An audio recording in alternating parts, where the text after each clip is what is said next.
BJ the Brave here. Welcome to the Warpforge 40k factions overview. So maybe you're new to the game, or perhaps you're just looking to start a new faction. What I've done in this video is created it in a way that just gives you an overview of what each faction is actually about, so you can get a bit of a sense of some of the core mechanics, some of the typical builds that come out of that faction, and really understand what their playstyle is going to be like. And this is important because the last thing you want to do, right, is pick a faction, jump in, spend all your time and resources on it, only to find out that actually it's not very well suited to you and you don't really enjoy that playstyle. So what we're going to do is go through each faction, and we're going to talk a little bit about playstyle, core mechanics, typical builds that you might see.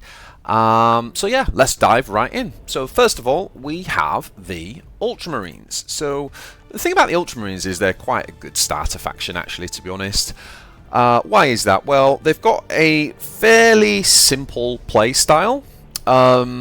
They have really good statted troops across the board. So you know what I mean by that is, if you look at the melee attack and the range attack, a lot of the units, they're fairly close, or they're not too kind of wonky in that regards. They've got good health, so lots of kind of pretty beefy bodies.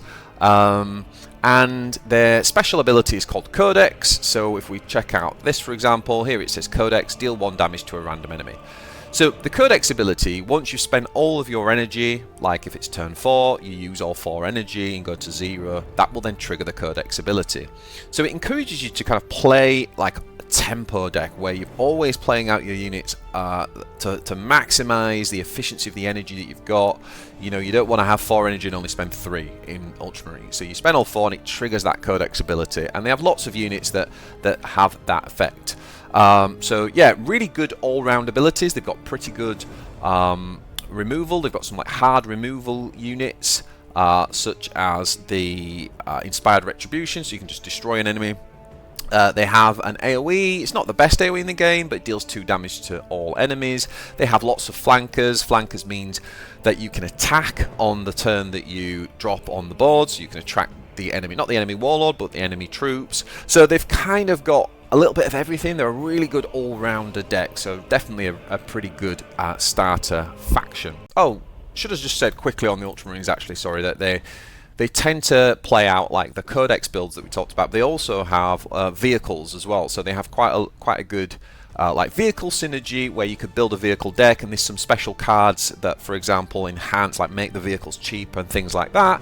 And they even have, actually in my opinion, probably one of the best sort of late game powerful units in the game. So this Repulsor Execution is it costs 10 energy. Now usually when cards cost 10 energy, they're rubbish, and they're just too slow, really. But this actually comes down and it has an immediate effect, so it's a really good finisher. So yeah, the core themes that you're going to see are these like quick tempo builds with the Codex abilities, or you're going to see like a vehicle build. Anyway, moving on to the Orkz. So now the Ork's main ability in terms of kind of core mechanic is what's called Mob. So if we take the Shooter Boy, for example, now Mob triggers every time that you attack the opponent with your melee attack. That can be your warlord attacking, that can be your troops attacking. So you can see here in the Shooter Boy, for example, it says Mob, deal 1 damage to a random enemy. So every time we do a melee attack, it will trigger that every time. So lots of like pinging 1 damage with the Shooter Boy. It's quite a good card. So the Mob ability is all about making use of melee attacks. Now the Ork faction is a really good faction, actually, because it's got lots of powerful ways of playing. It's actually my personal favourite so far, because of the flexibility. So you can do a really fast aggro deck that just aims to kind of end the game in the first 6 or 7 turns. You can do a really good control build, because Orks, for some reason, are one of the factions that have some of the best hard removal. They've got things like AoE, like the Scorched Assault. They've got things like No Mucking About, which destroys an enemy. And they've even got, and they're probably the only faction in the game to have this type of ability, the Will of Gork, which destroys all troops in play. That does include your own troops, but it's the only card in the game, really, that gives you a full board clear. So they can actually do some pretty good control builds as well. So Orks are very flexible. They've got this vehicle synergy as well. Now unstable means that when the very orky this, right? When the vehicle dies, it kind of blows up. So it kind of has a drawback, but they tend to then overstat and overpower the abilities of the vehicles themselves. So you can do like cool themes with that, yeah, Orkz have kind of got it all really. There's a lot of flexibility to how you play them, and they also have, I've got to mention, if we're talking about the Orkz, we've got to mention this card, which is probably the most pivotal card in the faction, the Green Horde. And what this does is it means your troops cost 2 less this turn, so that means that anything that did cost 2 or less essentially costs 0. It's free, and that means that you can kind of swarm and spam the board with loads and loads of Orkz.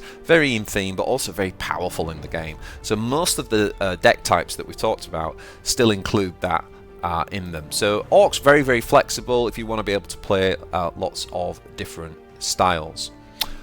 Okay, so moving on to the Eldar. Let's have a look at the Eldar. So, thing with the Eldar is they have this cool mechanic called Spirit Stones. So, if I show you the Guardian Defender, for example, you'll see that it says Waystone.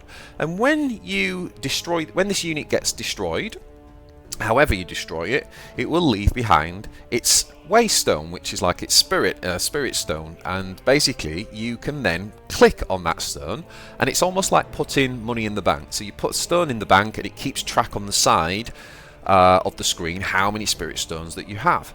And the good thing of that is you can kind of spend your spirit stones then later in the faction. The point is that you can bank these spirit stones and then spend them later on to give you like a tempo swing. So there's quite a little mini game of and strategy and within that. So the Eldar are quite a thinkers, I would say. Like if you really like more elegant and complex synergies, you can do some cool stuff there. Now they have vehicles, so you can do kind of like actually probably have the most flyers in the game, and flyers can only be attacked by ranged attack or enemy flyers. So enemy flyers can attack with melee, so that gives them a defense in themselves, and Eldar or Aeldari are the faction that tends to have the most of the flyers. So you know, you've got a really couple of kind of core decks that you see with the Eldar. One is this sort of tempo deck, which plays lots of like shuriken units and lots of units on curve that leave behind the waystones, and then you can spend those to get more powerful effects later in the game.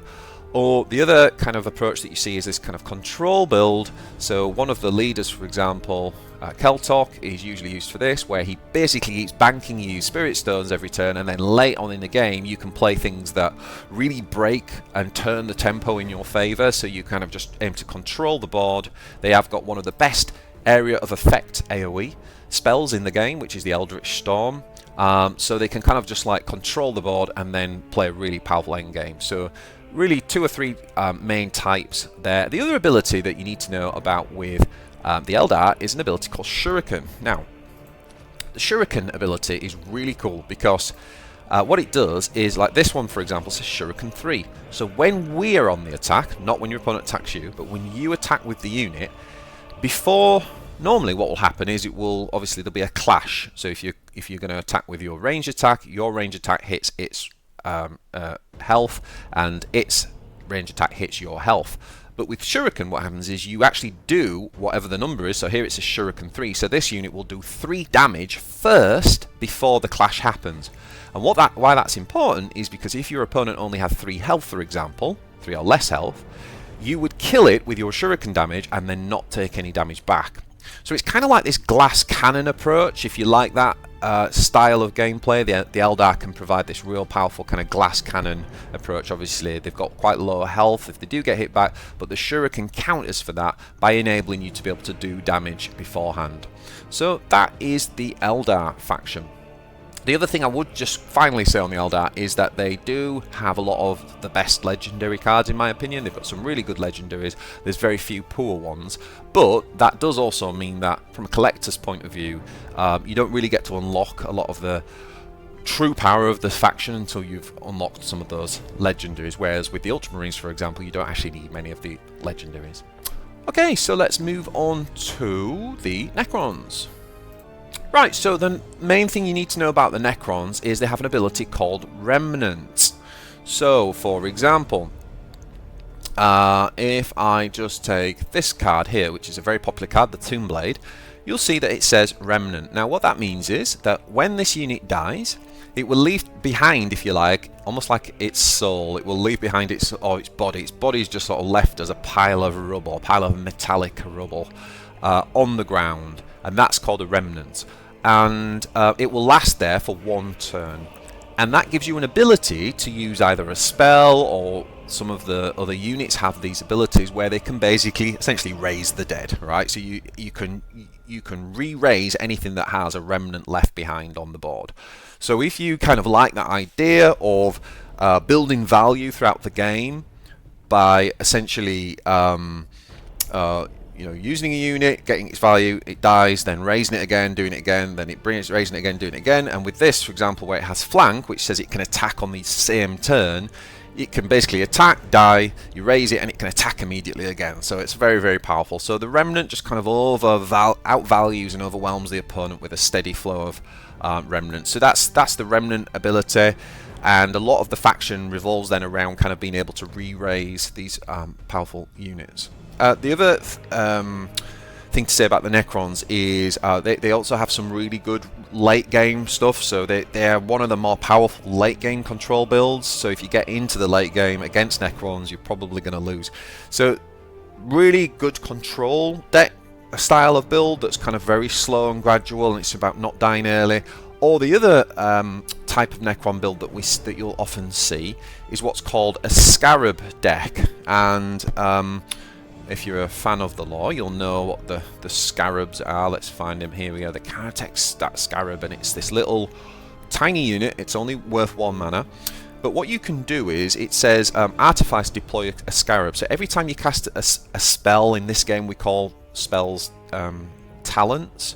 So stratagems. So every time we cast a stratagem, basically what will happen is for every Scarab you've got on the board, it will duplicate another Scarab. So if you have 3 Scarabs on the board and you cast 1 spell, 1 stratagem, that will suddenly give you 6 Scarabs.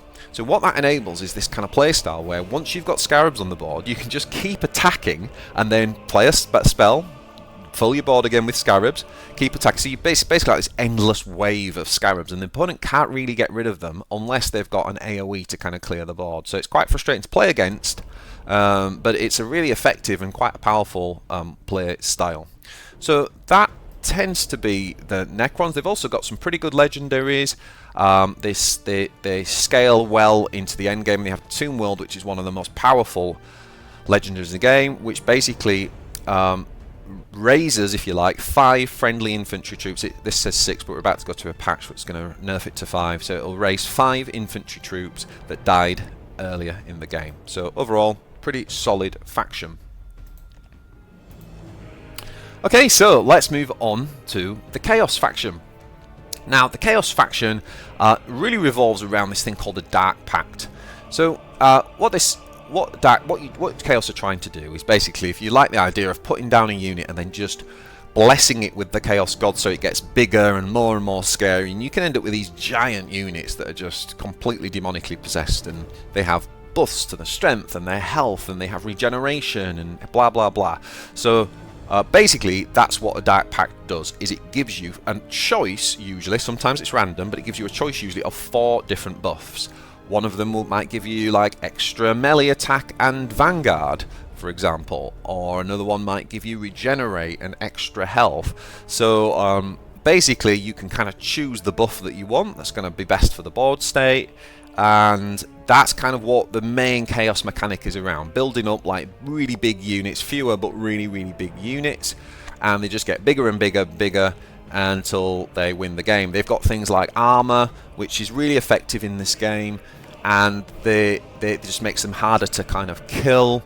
The main thing that Chaos struggle with is if your opponent does remove one of those units that you're trying to build, because then you've got to try and get a foot in again on the game. But you have got things like Spawndom, which basically deploy a whole wave of cheap flankers. So if you do get behind on the board, this is quite a good card for coming back.